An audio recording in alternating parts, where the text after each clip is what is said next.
مرسی T V, پیغام رحمت۔ یہ جب ہم قرآن مجید کی تلاوت کریں تو ہمیں کن آداب کا خیال رکھنا چاہیے؟ دیکھیے، سب سے پہلے تو ہم کوشش یہ کریں کہ وضو بنا لیں، یہ اچھا ہے۔ جب قرآن پڑھنے کے لیے بیٹھیں تو اعوذ باللہ من الشیطان الرجیم پڑھ لیں، یہ سب سے اہم چیز ہے۔ قرآن پڑھنے کے لیے بیٹھیں تو ہم کوشش کریں کہ اس کے معنی پر غور کریں۔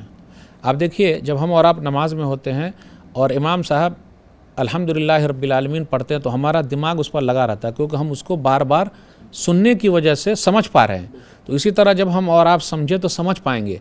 اب جیسے کچھ نام آئے، یوسف آیا تو اس کا مطلب یوسف علیہ السلام کا واقعہ ہے، موسیٰ آئے تو اس کا مطلب موسیٰ علیہ السلام کا واقعہ ہے۔ تو ایسا دماغ لگائیں گے تو آرام سے قرآن کریم کو سمجھ سکتے ہیں۔ پھر جہاں منافق آیا تو منافق کے بارے میں کچھ لکھا ہوگا، تو ایسے اگر غور کریں گے تو آرام سے آپ سمجھ سکتے ہیں۔ پھر اسی طرح ہود آیا تو اس کا مطلب ہود علیہ السلام کی قوم کے بارے میں ہے۔ سمود ہے تو قوم سمود کے بارے میں۔ لوط ہے تو لوط علیہ السلام کی قوم کے بارے میں کہ وہ مرد سے خواہش پوری کرتے تھے۔ یعنی آپ قرآن کو کیسے سمجھ پائیں گے؟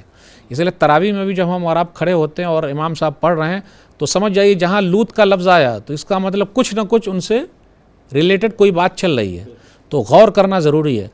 تو جو لوگ اردو جانتے ہیں، عربی اس کے قریب ہے، کوئی زیادہ مسئلہ تو ہے نہیں، تو اگر غور کر کے پڑھیں گے تو آپ آرام سے سمجھ جائیں گے کہ اللہ اس میں کیا بتانا چاہ رہے ہیں۔ اور جب بات سمجھ میں آتی ہے تو اس میں مزہ اور آتا ہے۔ اعوذ باللہ من الشیطان الرجیم کے بارے میں بتایا، سورہ نحل سورہ نمبر 16 آیت نمبر 98، فَإِذَا قَرَأْتَ الْقُرْآنَ فَاسْتَعِذْ بِاللَّهِ مِنَ الشَّيْطَانِ الرَّجِيمِ۔ اس کے بعد یہ ہے کہ قرآن ترتیل کے ساتھ پڑھیں، آرام سے، ایک دم گھائی نہیں ہونا چاہیے، ایک دم راجدھانی ایکسپریس نہیں چلانے کا۔ وَرَتِّلِ الْقُرْآنَ تَرْتِيلًا، سورہ مزمل سورہ نمبر 73 آیت نمبر 4، قرآن کو ترتیل کے ساتھ ٹھہر کے ساتھ پڑھیے۔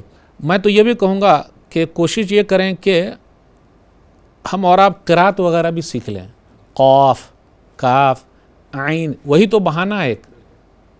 آرام سے رمضان کا مہینہ ملا ہوا، قرآن ہی میں لگائیں، بچے لوگوں سے سیکھ لیں، بیٹا تو بتا، بیٹی تم بتاؤ، یعنی محبت ہونی چاہیے۔ صحابہ کرام کیا تھے، عمر لمبی بھی ہو جاتی تھی لیکن پھر بھی وہ لوگ قرآن کریم سیکھتے تھے اور وہ شرم محسوس نہیں کرتے تھے۔ پھر اسی طریقے سے جہاں پر سجدہ ہے وہاں پر ہم سجدہ کر لیں، سجدے کی دعا یاد ہے تو ٹھیک ہے، سجدہ وجہ الذی خلقہ وصورہ وشق سمعہ وبصرہ بحولہ وقوتہ، یہ سنن ترمذی کی روایت ہے۔ نہ آ رہا تو صرف سجدہ کر لیں، جو سجدے کی دعا ہے وہ پڑھ لیں، تو اس میں کوئی حرج کی بات نہیں، کوشش کریں۔ تو یہ چند باتیں ہیں، ہم اور آپ غور کر کے پڑھیں گے تو انشاءاللہ مسئلے مسائل قرآن کے سمجھ بھی سکتے ہیں، کیونکہ اس میں موٹی موٹی باتیں، کوئی گہری باتیں تو ہے نہیں، پریشان ہو جائے سب مسئلہ تو ہے نہیں۔ ھذا ما عندی واللہ اعلم بالصواب۔ مرسی ٹی وی کے مزید ویڈیوز کے لیے ہمارے چینل کو سبسکرائب کریں اور بیل آئیکن کو کلک کرنا نہ بھولیں۔ جزاک اللہ خیر۔